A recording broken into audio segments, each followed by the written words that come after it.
அன்பே சிவம் மனமே குரு என்றுணர்த்திய குருவே போற்றி.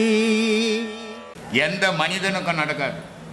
இன்னுமே கேள்வி கேட்கவே எதுவும் இல்லை. ஏன்னா அந்த அளவுக்கு நீங்கள் விளக்கம் கொடுத்துருக்கீங்க. உங்களோட ஒவ்வொரு வீடியோவும் பார்க்கவும் எல்லாமே உணர முடியுது. என்னால் எல்லாம் உணர முடியுது.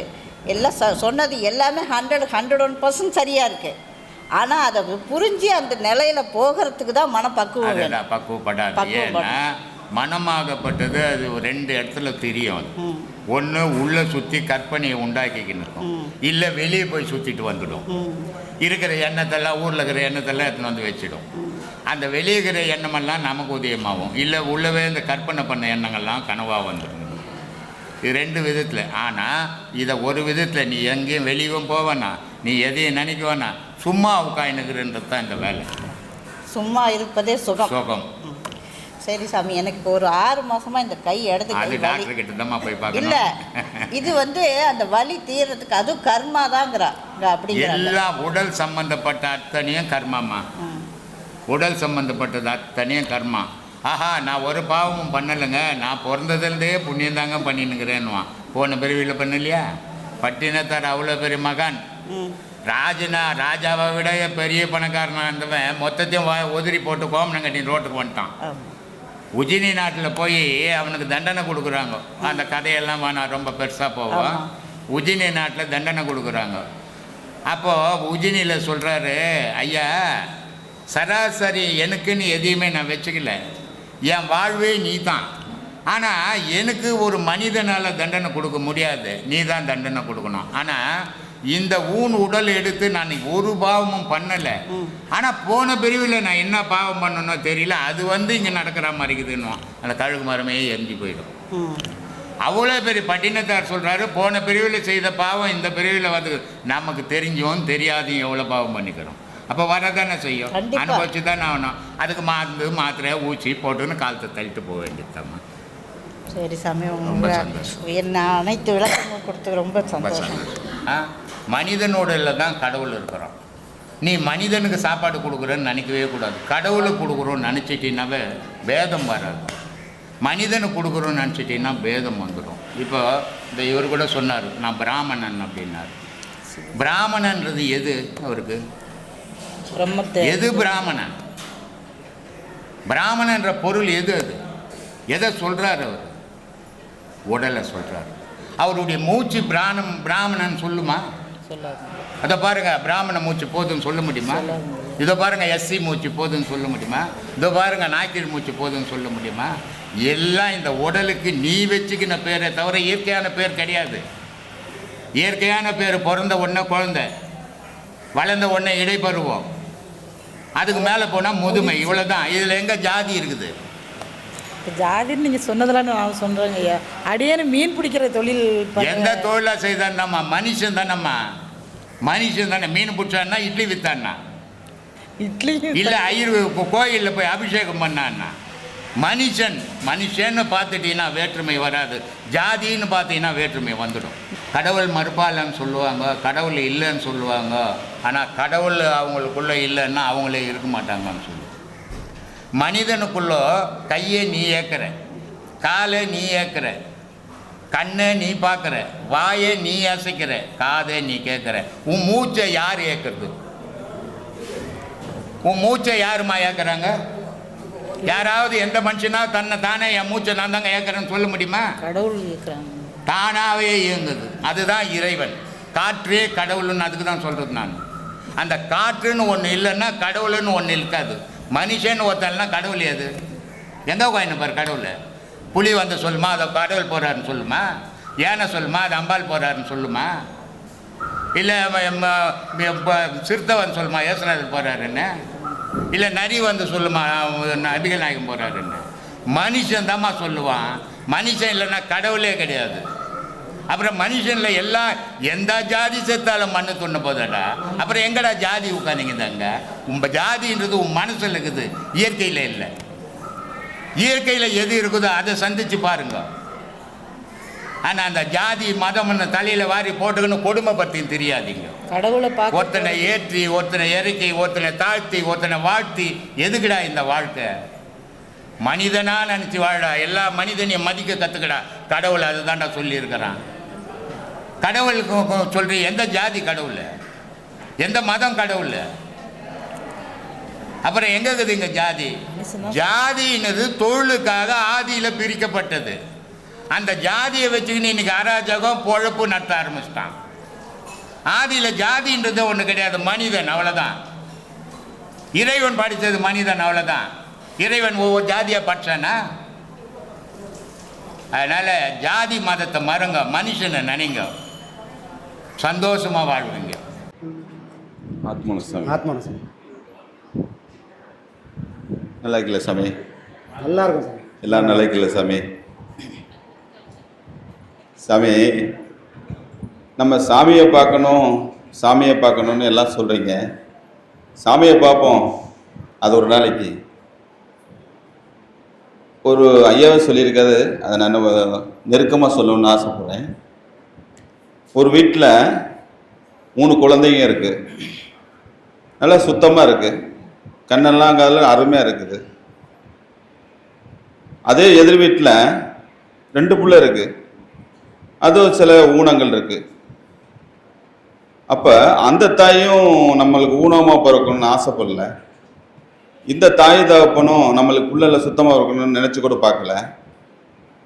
அப்போ இப்படி இருக்கிறதுக்கு காரணம் என்ன? இந்த நல்லா இருக்க பிள்ளைக்கு அவங்க தாய் தகப்பனும் அவங்க தாத்தாவும் பாட்டியும் தர்மங்களை எதுன்னு நினைக்கல. நான் பிள்ளைக்கு தர்மம் செய்யணும், குட்டிக்கு தர்மம் செய்யணும், சொந்தக்காரன் செய்யணும்லாம் நினைக்கல. தர்மமும் நல்லா செஞ்சாங்க. தர்மம் அதிகமாக செஞ்சதுனால இறைவனே பார்த்தான். அப்போ இந்த தர்மவானுக்கு நல்ல தர்மத்தோடு வாழணும்னு புள்ள குட்டியை சுத்தமாக கொடுத்தான். அதே சமயம் எதிர் வீட்டில் ஊனமாக பிறந்திருக்குன்னா அவங்க தாத்தாவும் பாட்டியும் அவங்க பெற்றோரும் தர்மமும் செய்யலை, அதர்மம் அதிகமாக செஞ்சாங்க. அவங்க செஞ்சுக்கிட்டு வந்ததுனால இறைவன் பார்த்தான், இந்த அதர்மத்தினே அழிவி அப்படின்னு பாட்டி தாத்தாவுக்கு பேரனும் தகப்பனுக்கு ஆத்தாவுக்கும் பிள்ளையமாக பிறந்துட்டாங்க. அப்போ நம்ம என்ன பண்ணணும்? இப்போ நம்ம புள்ள நம்ம தாத்தா பாட்டியா இருக்கோம், நாம தாய் தகப்பனா இருக்கோம். நம்மளுக்கு பேரும் பேத்தி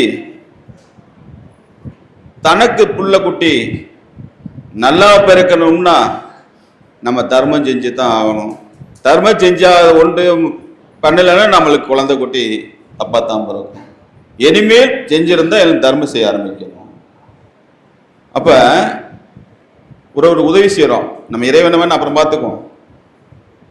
ஒருத்தனுக்கு உதவி செய்யறோம், அவரு கஷ்டமான சூழ்நிலையில இருக்கும்போது அந்த உதவி நம்ம செய்யறோம். செஞ்ச உடனே அந்த உதவி கஷ்டத்தில் அனுபவிச்சோரு மன உருகி இறைவா எனக்கு கொடுத்தேங்கிறான். அப்ப என்ன பண்றான்? நம்மளையும் இறைவனையும் கனெக்ட் பண்ணிடுறான். கனெக்ட் பண்ணி இறைவனோட தொடர்பு நம்மளை திரிச்சுட்டான். நம்ம கும்பிட்டு இறைவனை பார்க்கறதுக்கு முன்னாடிக்கு அவன் நம்மளை கனெக்ட் பண்ணி விட்டுட்டான். அங்க போய் சேர்க்கறது தர்மம் கொண்டே நம்ம கனெக்ட் பண்ணி விட்டுறது. இதை நம்ம தொடர்ந்து நம்ம தர்மம் பண்ணிக்கிட்டே வர வர வர வர வர வர இவன் கனெக்ட் பண்ணிட்டு இருக்க இறைவன் பார்க்கறான். யார் அவன்? ஓயாமே சொல்றானே, அவனைத்தான் ஒரு எட்டு பார்த்துட்டு வந்துருவேன். இறங்கி இறைவனை இறங்கி வந்துருவான், நம்மளை பார்க்க வருவான். ஆனா அவன் தர்மம் செய்ய அவன் வந்து நிற்கும் போது அவன் யாருன்னு நினைக்காம தர்மம் செய்யறான். அப்ப இறைவன் வாரி அணைச்சிக்கிறான்.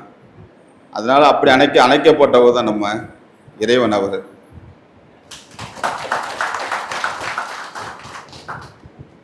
ஒரு அம்மா, நான் போன பௌர்ணமிக்கு வரல, இதே சேலம் ஒரு அம்மா பேசினாங்க, ஒரு உதவி செஞ்சாங்கன்னு. அந்த அம்மா உதவி செஞ்சுட்டாங்க. பல கோடி ரூபா கொடுத்தாலும் இறைவன் இருக்கிற இடத்துல ஒரு அம்மாவை வந்து பார்த்து எல்லாரும் பூரிப்பு அடைகிறானா, அது மட்டும் பல கோடி ரூபா கொடுத்தாலும் அந்த பூரிப்பு கிடையாது சாமி. அப்ப தர்மம் எப்படி உயர்த்தி காட்டுறது பாருங்க. ஆனா தர்மம் எதுவுமே செய்யணும், நம்ம செய்யலைன்னா யார் செய்வா? நம்ம மட்டும் ஏழைகளுக்கு நம்ம மட்டும் பணக்காரன், நம்ம மட்டும் கோடீஸ்வரன். நம்ம மாதிரி லட்சாதிபதி, நம்ம மாதிரி அன்னட காட்சி செய்யலைன்னா அவன் யார் சாமி செய்வான்? நம்ம தான் சாமி செய்யணும். நம்ம சாப்பிட்ற உணவு அனைத்தும் இறைவன் நமக்கு சாப்பிடும் உணவு அனைத்தும் கழிவு பொருள்ல இருந்து வருது. மாம்பழம் பழக்குதுன்னா அனைத்து கழிவையும் சாப்பிட்டு நம்மளுக்கு கனியா தருது. காத்து அனைத்து கழிவையும் சாப்பிட்டு மரங்கள் நம்மளுக்கு நல்ல காத்து தருது. எல்லாத்தையும் நம்ம இறைவன் நம்மளுக்கு எவ்வளோ படைச்சு வச்சிருக்கான். தங்கம் பூமிக்கடையில் இலவசம், டீசல் பூமிக்கடையில் இலவசம், வெள்ளி தங்கம் அனைத்தும் பூமிக்கடையில் இலவசம். நம்ம எடுத்து சாப்பிட்டுட்டு இருக்கோம். நம்ம போய் எடுத்து சாப்பிட்டுக்கலாம். நம்ம ஒரு பேப்பர் தயாரித்து வச்சுக்கிட்டு அந்த பேப்பர் பின்னாலே போயிட்டு இருக்கோம். இந்த பேப்பர் மிஞ்சின செல்வங்கள் பூமிக்கடையில் இறைவன் வச்சிருக்கான். என்ன உள்ள உங்களுக்கு அனைத்து இலவசம். நம்ம எப்படி வாழ்வோம், எப்படி வாழ போறான், எப்படிலாம் வரப்போறான், எப்படி வண்டியை ஓட்ட போறான், எப்படி பிளைட்டு போறான், எப்படி கார்ல போறான், எப்படி நடந்து போறான், எப்படி செல்வந்தரா வரப்போறான், இதெல்லாம் திட்டம் போட்டு அனைத்தையும் படைச்சு பூமிக்கு அடியிலையும் பூமிக்கு மேலே வச்சுட்டு காத்துக்கிட்டு இருக்கானே சாமி. நம்ம கையில் அடிக்க பேப்பரை 10 பேர் கொடுத்தானே சேர்த்து வச்சு நம்ம என்ன பண்ண போறோம்? ஒன்னத்துக்கு ஆகாத சாமி. உலக வங்கியில 58 கோடி ரூபாய், 58 லட்சம் கோடி ரூபாய் பணம் இருக்கு. காணாம யாட்டு பணம்னே தெரியல. கணவனுக்கு தெரியாம மனைவி சேர்த்தது இறந்துட்டா போச்சு. மனைவி தெரியாம கணவன் சேர்த்தான் இறந்துட்டான் போச்சு. பல 58,000 கோடி லட்சம் கோடி ரூபாய் பணம் இருக்கு. அது உதவி இருந்திருந்தா எவ்வளவு இருந்திருக்கும். இறைவன் நம்ம உடல்ல வச்சிருக்கான் 68 லட்சம் கோடி ரூபாய் பொருள் இலவசமா உள்ள வச்சிருக்கான். நுரையில இருந்து கிட்னில இருந்து எல்லாமே 68 லட்சம் கோடி பொருளை 6 ஆதாரத்தில் வச்சிருக்கான். வச்சுட்டு சும்மா போகல, 6 தெய்வத்தை கொண்டு காவலுக்கு வச்சிருக்கான். ஒவ்வொரு இடத்துல இருக்க பொருளையும் இறைவனுக்கு காவலுக்கு ஆள் வச்சுட்டு அவன் நின்று பார்த்து வேலைக்காரன வேலை வாங்கிட்டு உட்காந்துருக்கான். அவன் கொஞ்சோண்டு கண்ணை மூடனா ஒரு பொருள் வச்சு இந்த உலகத்தை நம்ம வாழவே முடியாது சாமி. எல்லாமே இறைவன் இலவசம் கொடுத்துருக்கான். நம்மளும் இலவசம் நிறைய செய்யணும் சாமி. பணங்காசுகளை வச்சுக்கிட்டு இருக்கிறதோட 10 பேர் உதவி சொல்ல அதை சொல்லியிருக்கான் சாமி. அவனே இறைவன் சின்ன பிள்ளைகளுக்கு ஓடி போய் செய்யணும். ஏழை பால் நிறைய இருக்காங்க, அவங்களுக்கெல்லாம் நம்ம ஓடி போய் உகந்து மனம் விரும்பி செய்யணும் சாமி. அது மாதிரி செய்யுங்க. ஆத்மாவில் சாமி. ஆத்மாவில் சாமி.